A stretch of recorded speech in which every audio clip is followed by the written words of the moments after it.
Disruptcast, com Alexandre Barbosa, Alfredo Copete e convidados. Informações acessíveis sobre inovação, tecnologia e direito em um formato dinâmico e simples. Disruptcast está no ar. Boa noite a todos e todas. Estamos aqui novamente com o nosso Disrupt Podcast, o Disruptcast na nossa Rádio Colmeia. E hoje nós teremos o Vinícius dos Santos, que vai falar com a gente sobre reforma tributária. Boa noite, Vinícius. Boa noite, pessoal. Boa noite, professor. É um prazer estar aqui no Disrupt. Espero que a gente tenha uma conversa produtiva. Com certeza. Agradeço muito a você, Vinícius, por disponibilizar o horário da sua agenda aí para a gente.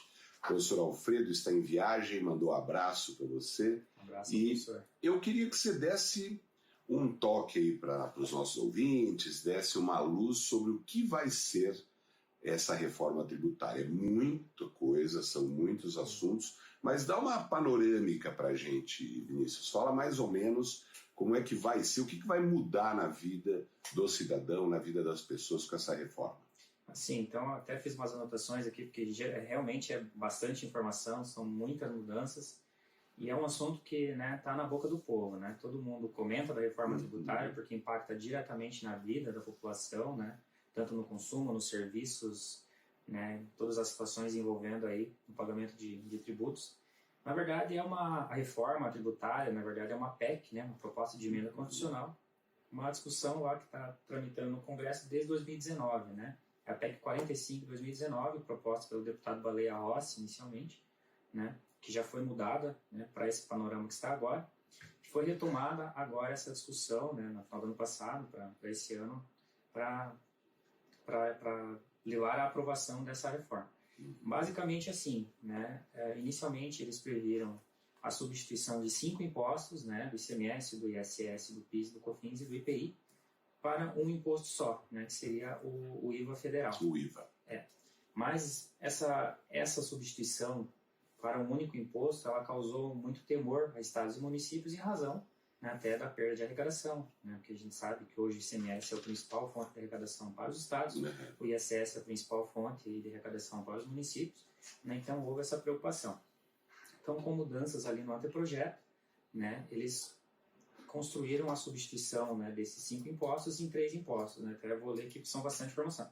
O IBS, que seria destinado a estados e municípios, que seria Imposto sobre Bens e Serviços, a contribuição sobre bens e serviços, a CBS, daí ficaria para a União, e o imposto seletivo, o IS. Então, basicamente, o que a reforma propõe agora é a substituição visando a simplificação, tanto da cadeia produtiva quanto da arrecadação, do ICMS, do ISS, do PIS, da COFINS e do IPI nesses 3 impostos.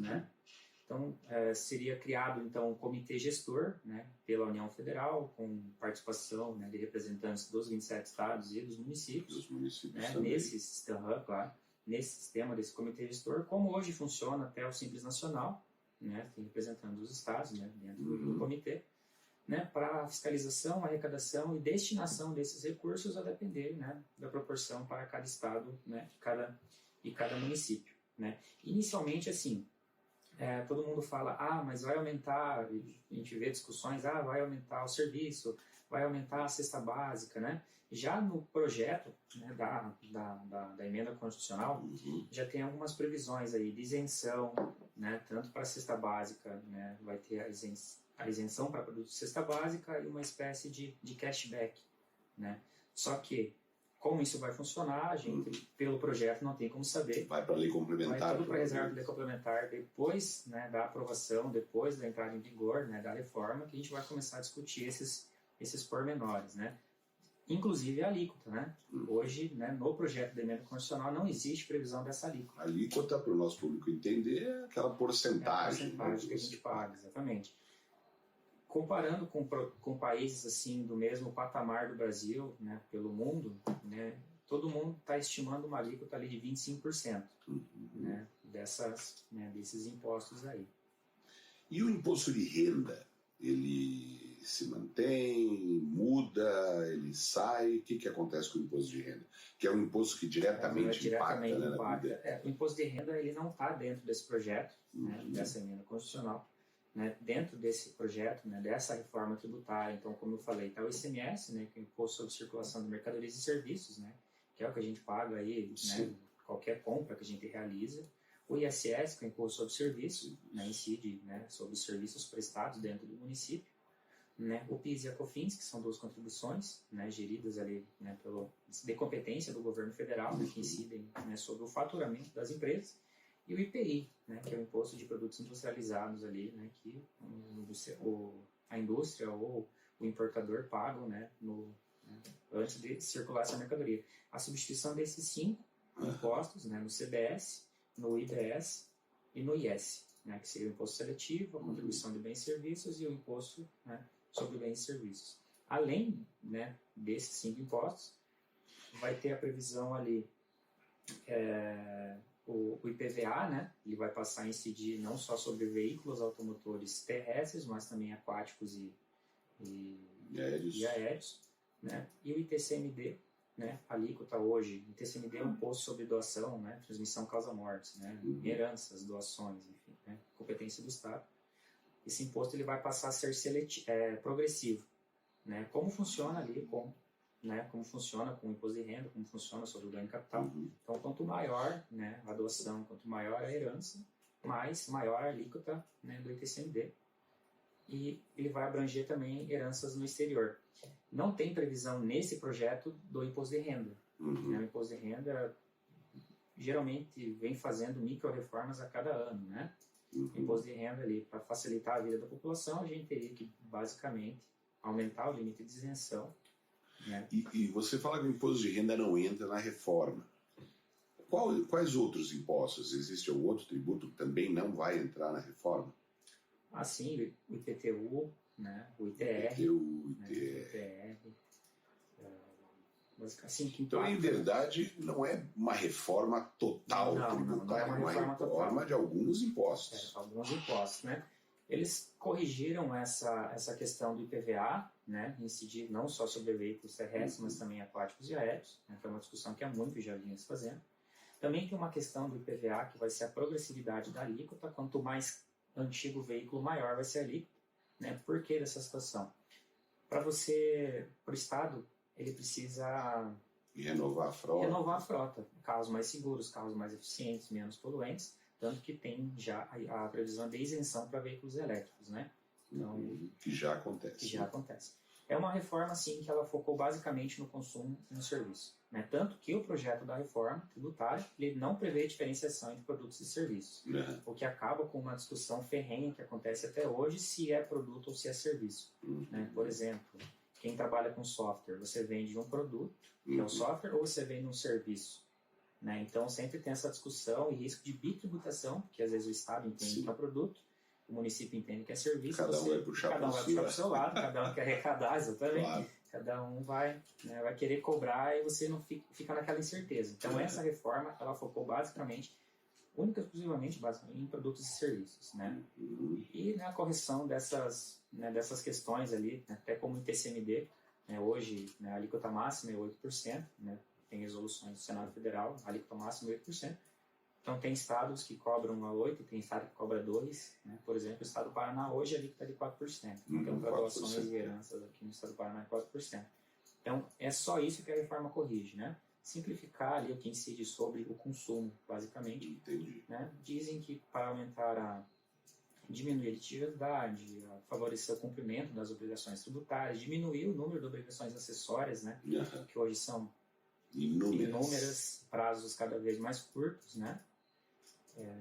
Para favorecer, né, projeções e favorecer o crescimento do país, só que, né, nós não vamos ver isso a curto prazo. Né? Por exemplo, o prazo inicial ali, né, para que a reforma, da maneira como está prevista, comece a funcionar da maneira correta ali, é 2033. 2033. 10 anos. E aí, de 33 a 2050, vai ser um período ali de análise dos benefícios, do que foi prejudicado. Né? E é correto falar, Vinícius, que isso tudo tem um componente de governo muito grande. Claro. Um componente político muito grande. Ou seja, Amanhã ou depois muda a composição do Senado, muda a composição da Câmara dos Deputados, muda governo, muda ministro, e isso tudo pode não andar, ou pode... como é que você vê isso? Tudo bem que por ser por emenda constitucional é mais difícil de mudar, o dia que for votado, tudo bonitinho. Aliás, no dia que terminar, quero dizer, né, toda essa fase de preparação da lei. Mas como é que você vê uma perspectiva tão distante, que 10 anos para nós vai passar rapidinho, só que olhamos hoje 33, poxa vida, né? Bastante. Não é, porque passa rápido. Porém, muita água passa embaixo da ponte nesse período, né? Passa. A questão política sempre vai influenciar, por quê? Porque muitas das matérias que aqui estão previstas na emenda, elas só vão ser regulamentadas por lei complementar.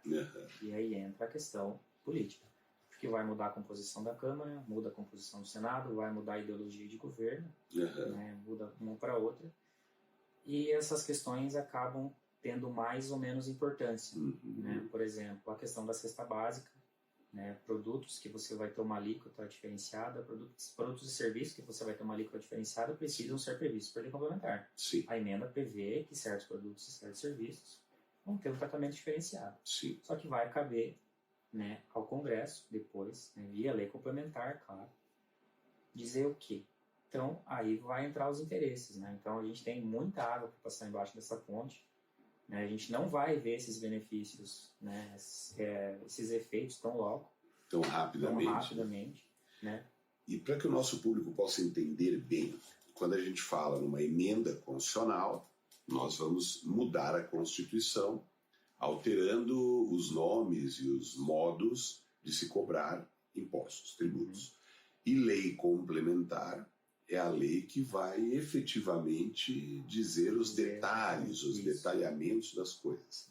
Porque a Constituição ela é genérica e depois vem uma outra lei que, como o nome já diz, complementa a Constituição, fazendo com que se tenha os detalhes, como vai funcionar, os procedimentos. É isso mesmo? É isso mesmo, professor.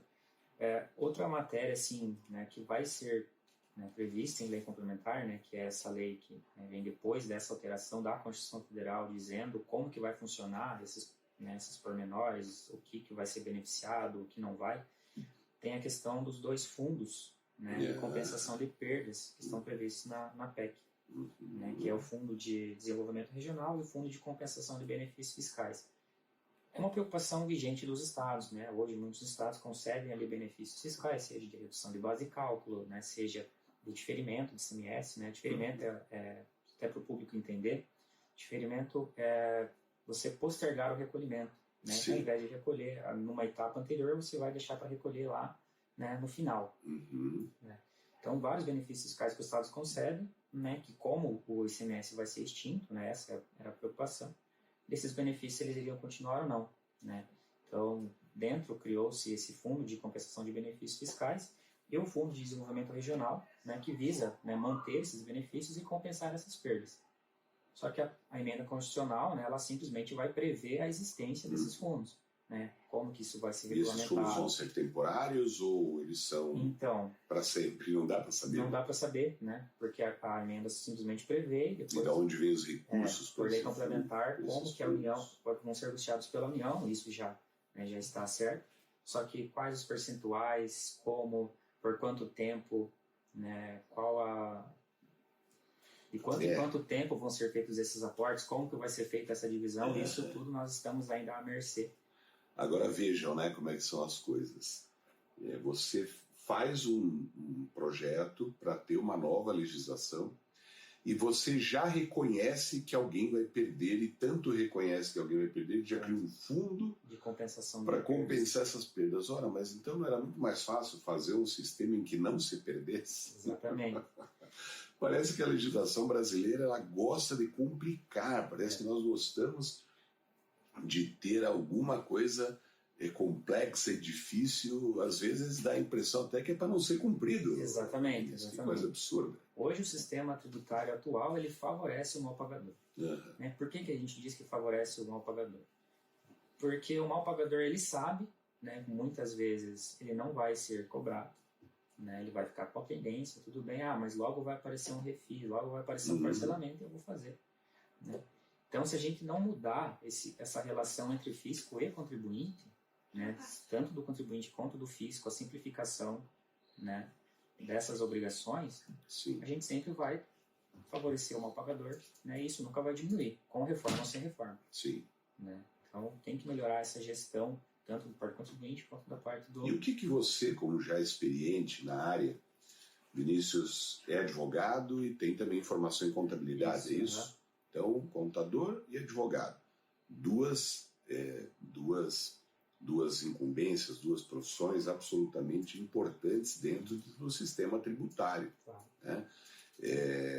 E como é que você, com a sua experiência no dia a dia de trabalho, como é que você visualiza que poderia ser, o que poderia ser feito para melhorar essa relação fisco-contribuinte, Estado, né, municípios, União, os cobradores, aspas, aqui para que todos entendam, dos impostos? Como que seria mais fácil fazer essa relação entre quem cobra o imposto e quem paga o imposto? Primeiramente, isso acho que a reforma já está, né, vai fazer de uma maneira, né, eu gosto dessa maneira, a simplificação, né, da cadeia tributária. Né, porque hoje são inúmeros impostos sobre inúmeros fatos geradores, né, hoje fato gerador é o fato do mundo real, né, que acontece, que dá origem, né, dá aso à incidência do imposto. Então a gente precisa dessa simplificação tanto para produtos quanto para serviços, né, isso por parte do fisco, né, e por parte do contribuinte é a melhor gestão até dos seus ativos, né, você entender que o pagamento de impostos não é um custo desnecessário, que é um investimento até para a sociedade, né? Que hoje a arrecadação é a principal fonte de arrecadação, os impostos são a principal fonte de arrecadação do governo. Então, você entender qual que é a função social disso tudo, né? Não o contribuinte ter aquela ideia de que se ele não pagar é melhor, que depois ele parcela, que ele só vai resolver quando ele precisar de um problema. Perfeito, é uma conscientização. É uma conscientização por parte do contribuinte, né, inicialmente, né, junto com ali a melhor gestão, até a questão de governança, né, dentro da sua empresa, né, dentro, não necessariamente só a empresa, né, mas claro, né, da sua vida, né, nessa área, nesse campo tributário. Isso entra numa questão de organização. Claro, organização de consciência, de organização, né, realmente de governança, né, Sim. Né, de gerir bem, né, todos os aspectos de sua vida.